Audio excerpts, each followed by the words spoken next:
With the opening day of the trout season fast approaching, April 5th, we thought it'd be fun to take a look at some past opening days. Please enjoy this, and then join us Sunday night at 6:30 for new POL classics, right here on WNEP+. Good evening, everyone, and welcome to Pennsylvania Outdoor Life. I'm Don Jacobs, along with Stan Sowa, and we've got trout, and more trout. What an opening day, Stan, and believe me, we have you covered. We were just about, I don't want to say everywhere, but boy, we were out there. We hit up you enjoyed a good place. Yes, a couple of areas in Luzerne County, and I'm going to start things off by saying, you know, a lot of people have heard me say time and time again that I kind of believe that the opening day of trout season really should be set aside for kids and only kids. Well, I'm not the only one who thinks that way. The members of the Ashley Area Trout Stocking Association have been making sure that youngsters get the first crack at fishing on the opening day right there on Solomon's Creek in Ashley. This is how the day went. You guys do a great job here, and it's encouraging to see so many kids getting involved in fishing. Well, we get a permit through the Pennsylvania Fish Commission for, I believe it's a 60-day permit just for children only, 15 and under. If you've got a fishing license, you're not allowed to fish here. All of the ingredients necessary to usher in the opening day of the trout season were here. Cold, fast-flowing water, freshly stocked fish, and a shore lined with young anglers, all anxiously awaiting with rod and reel in hand for the magical opening hour.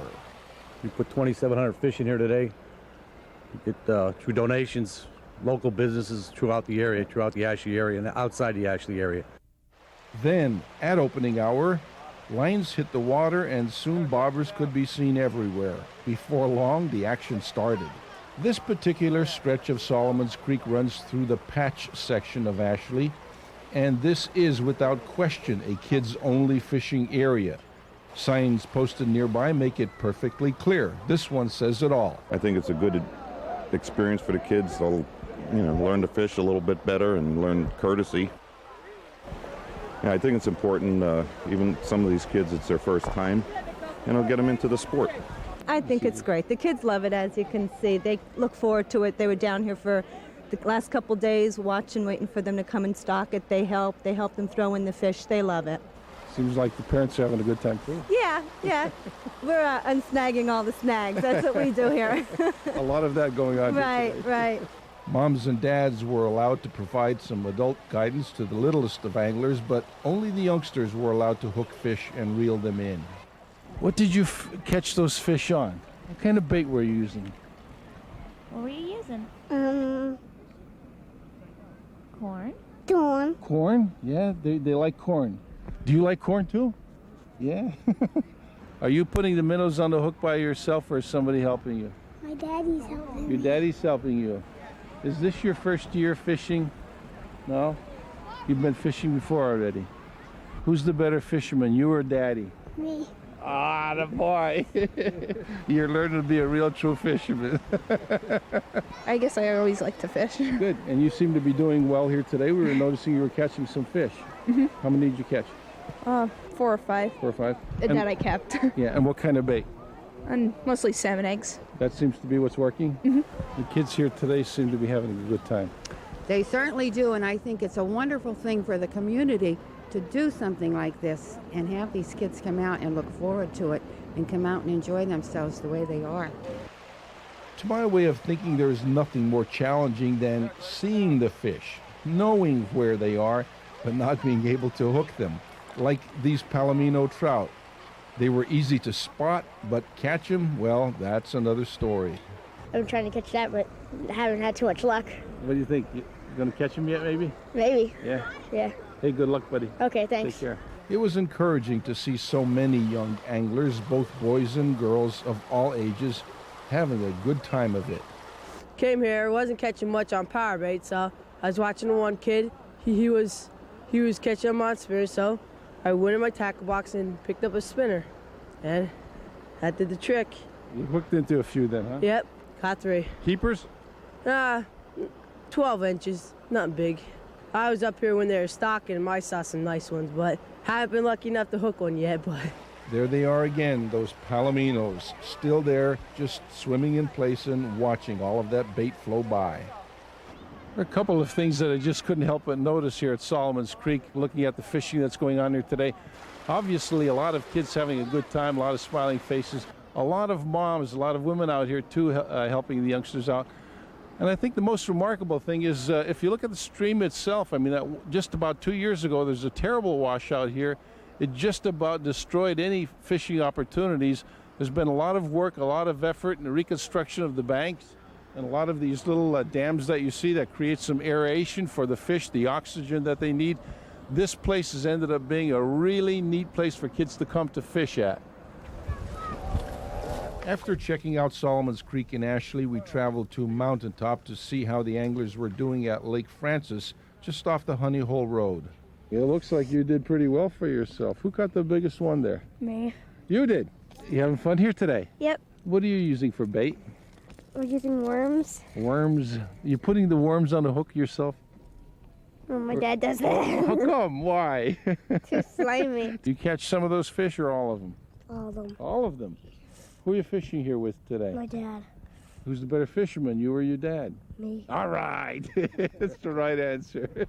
What we found at Lake Francis were a lot of anglers, many braving the cold for many hours, others, well, shielding themselves with whatever they could find. Yet another stop we made was at the Nescopec Creek, just down the road a little ways, and we saw these anglers, only to learn that most of the fish that were caught here in this waterway were caught closer to opening hour. As we look back, it seemed like everybody had a good day on the opening day of the trout season here in Pennsylvania, but to my way of thinking, nobody enjoyed themselves more than the youngsters. Well, there you have it. The people over there in Ashley having a good time, all the kids enjoying themselves. We also hit up Lake Francis up in the Honey Hole Road area. We also checked out the Nescopec Creek. We kind of made the rounds a little bit just to see how things were going everywhere. And fortunately, as I said earlier in the package, everybody seemed to be catching at least some fish. Some fish, and thank goodness, the rain stayed up at least for the first couple of hours, right? Sure did. When we come back, we're going to take a short break, but when we come back, I'm going to take you to Wayne County to check out the opening day there. We'll be right back.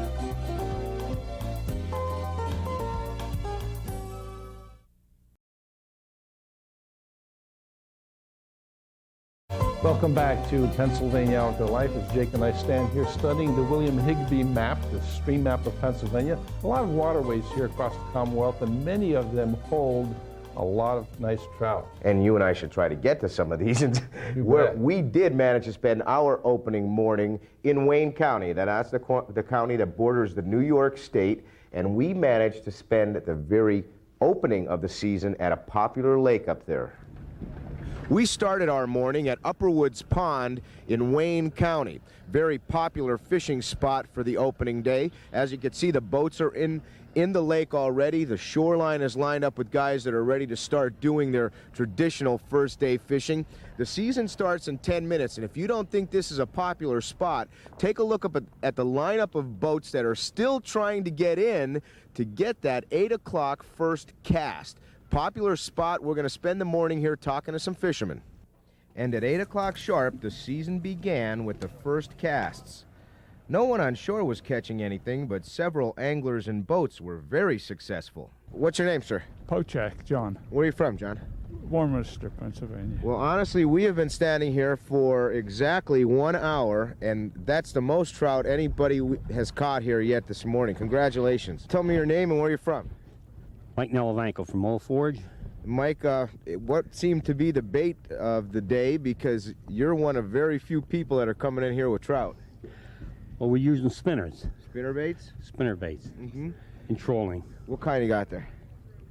Mainly rainbows? Mainly all rainbows. All rainbows? And what's your name, sir? Mike Nelavanko. And Mike, where are you from? Old Forge. And two, just spinners? Same thing, spinners. Hold those up. Hey, congratulations. Thank you. What's your name? Jesse. What kind of trout are they? Do you know? Rainbow trout. Rainbow trout? Well, I want you to slap me 5. Congratulations. And keep fishing, okay? Well, from Upper Woods Pond, we headed down the road just a piece to the Dyeberry Creek, just north of Honesdale off of Route 191. By this time, it's going for 9:30. The stream still is covered with people, people catching fish. And in fact, we're going to stick around this stream, drive up and down a little bit, and see if we can't find any lucky anglers. Right there. Yeah. All right, congratulations. What's your name, honey? Sarah Evans. And where are you from, Sarah? Wind Gap. From Wind Gap? Well, guess what? You're going to be on Pennsylvania Outdoor Life with that fish. Congratulations. Thank you. See that guy catching that fish, and that fish, and that fish? Well, that's my cousin Henry Jacobs of Duryea.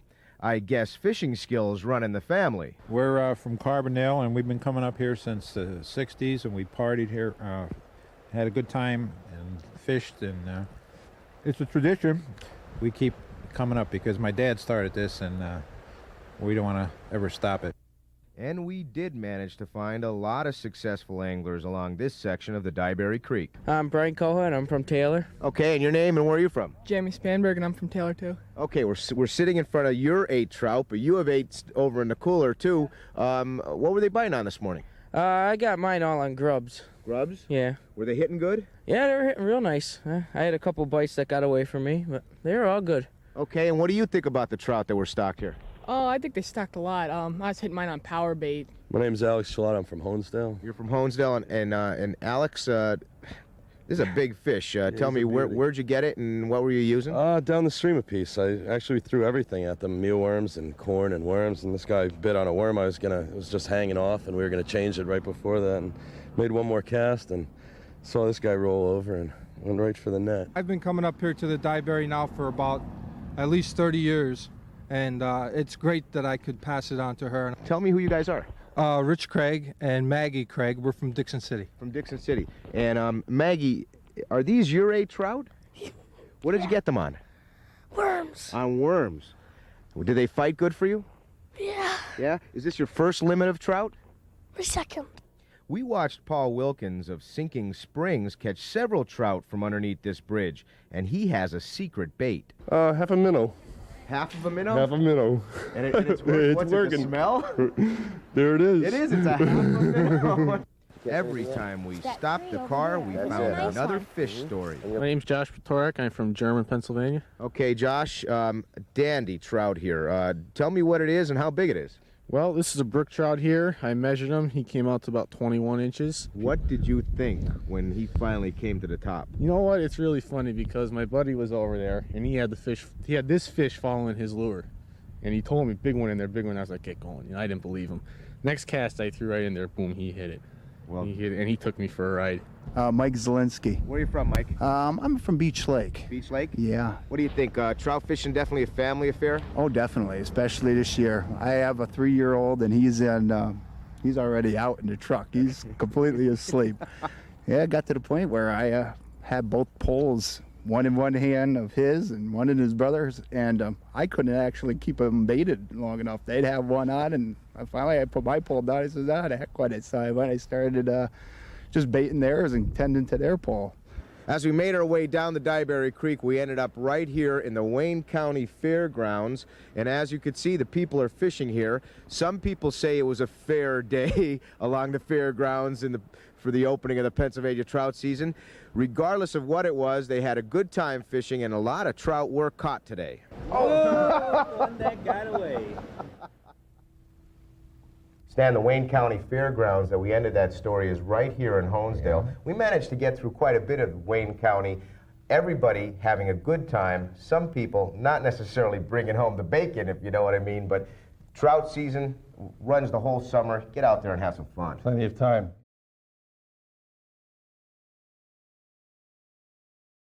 Welcome back to Pennsylvania Outdoor Life. I know where I was, Stan. It was cold in the morning and it got damp in the afternoon. Wouldn't it have been nice to have a hot breakfast to send you off? We could have had that. Things didn't quite work out for us, but I know somebody who enjoyed a breakfast. As you might imagine, that's how things started with Mike Stevens. He did manage to find something to kind of warm the tummy before he headed out to bring some stories back to us from Wyoming and Susquehanna counties. Oh, gosh. Mom always taught me to start the day with a good breakfast. She never said anything about skipping it on the first day of trout season either. So it was that I found myself at the Lake Carey Volunteer Fire Company breakfast. It was an all-you-can-eat deal, and that's always the best deal. Bob Sickler is the chief. Well, we've been doing this for over 15 years now. And it seems to, year to year, it varies as to how many people we actually serve. At one time we were averaging 200 people, and now we're down to probably 100. But I think a lot of it has to do with they don't actually stock the lake full of trout anymore. Well, it wasn't long before folks started coming in, looking for breakfast. We got the boys in the back, all in the dither. McDonald, eat your heart out. Matt Vogel was working the pancake griddle. Matt McCormick had the eggs. Not as good a job as it's cracked up to be.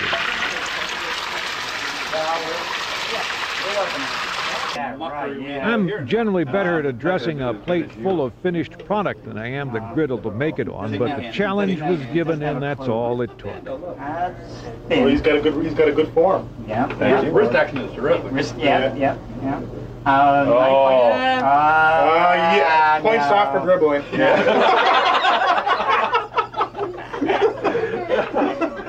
If you were at the Lake Carey breakfast and you got one of my pancakes, well, hope you enjoyed it. This breakfast was a good way to start the day for more reasons than just the food itself.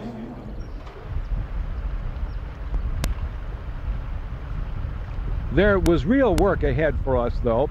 The weather was good, if a bit cloudy, and since we've had worse, we were looking for a good day. As the magic hour neared, we made the acquaintance of Ephraim Martin of West Wyoming. We were on a bridge over Bishopin Creek in Susquehanna County. Ephraim had a plan for the Palomino below the bridge. Where are you going to fish from? Right here. I'll get that one first. Yeah, there is one down there, isn't there? This is a pretty good spot. There's a few magic moments to be seen outdoors, and you folks are about to see one. Golly, you did it. Whoa.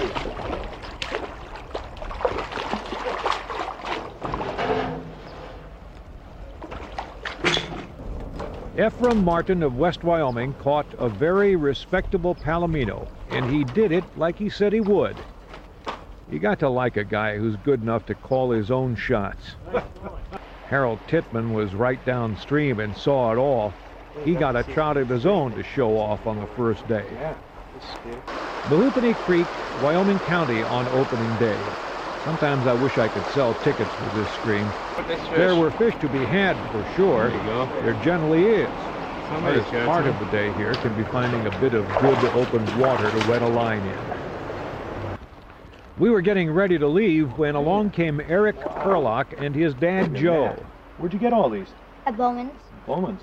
Mm-hmm. Wow. Look at this. You did all right today. What'd you get them on?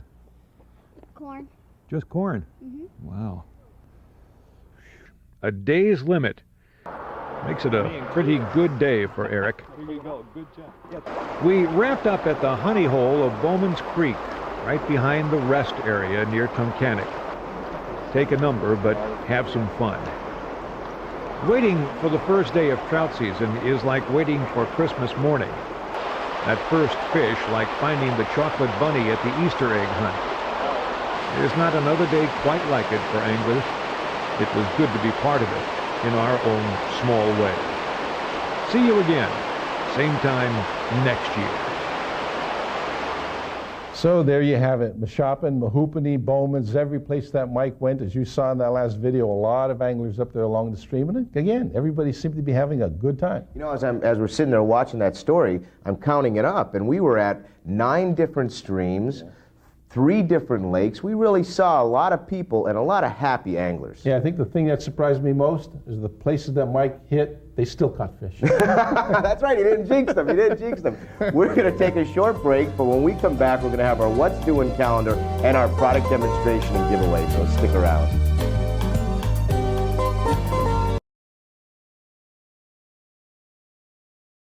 Anybody who's into camouflage or turkey hunting is familiar with the name H.S. Strut. Absolutely. That's who this came from, and it happens to be a camouflage hat plus this vest. Let me just show you this vest. This is a beauty because it's got a nice cushion. This is a padded cushion back here. It snaps right off. It's got huge pockets. In fact, that's the way they advertise it. They say pockets, pockets, pockets, pockets.